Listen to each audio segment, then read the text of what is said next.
জানিয়ে সকলকে মা বাবা ভাই ও বোনেরা বয়স্ক বাবাজিরা এবং আমার স্টেজে আমার অগণিত বন্ধু এবং কলিগ সকলকে তাদের আন্তরিক শুভেচ্ছা অভিনন্দন ভালোবাসা জানিয়ে আমি দু এক কথা আপনাদের সম্মুখে তুলে ধরব। বিগত কয়েক বছর ধরে এটা আমরা পালন করে আসছি। আপনাদের আশীর্বাদ দোয়া নিয়ে আগামী দিনে যেন আরও বেশি বেশি করে আপনাদের দোয়ায় আশীর্বাদে আমি যেন করতে পারি।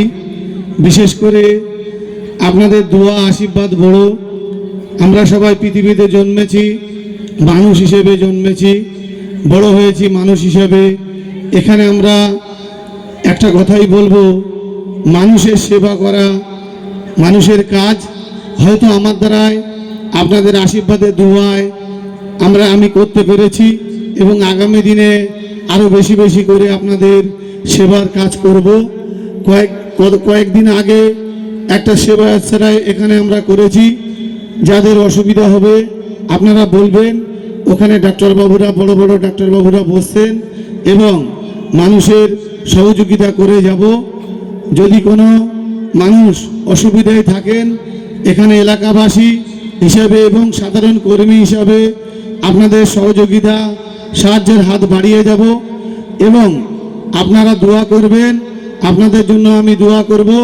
সকলেই সুস্থ থাকবেন, ভালো থাকবেন। আমি যেন আপনাদের এরকম কাজ বেশি বেশি করতে পারি। বিশেষ করে যারা দূর দূরান্ত থেকে এসেছেন, একটু ধৈর্য ধরে বসবেন। যাদের হাতে আমরা যে কুপনের ব্যবস্থা করেছি, কুপন হাতে রাখবেন।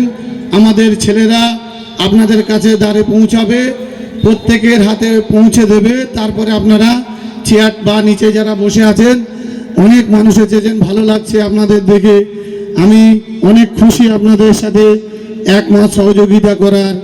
এবং আমি যাদের এখানে 20, 25, 30টা ছেলেকে বলবো, তারা প্রত্যেক লাইনে যাবে, তাদের কুপনটা নেবে, কুপনটা নিয়ে কুপনটা ছেড়ে দেবে তার হাতে বস্ত্রটা, এবং যেটা আমরা ব্যবস্থা করেছি আয়োজন করেছি তাদের হাতে তুলে দেবেন।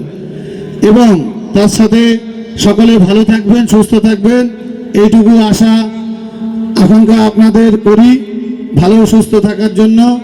এবং ভালোবাসা রেখে এইটুকু সংক্ষিপ্ত বক্তব্য শেষ করছি। সবাই ভালো থাকবেন।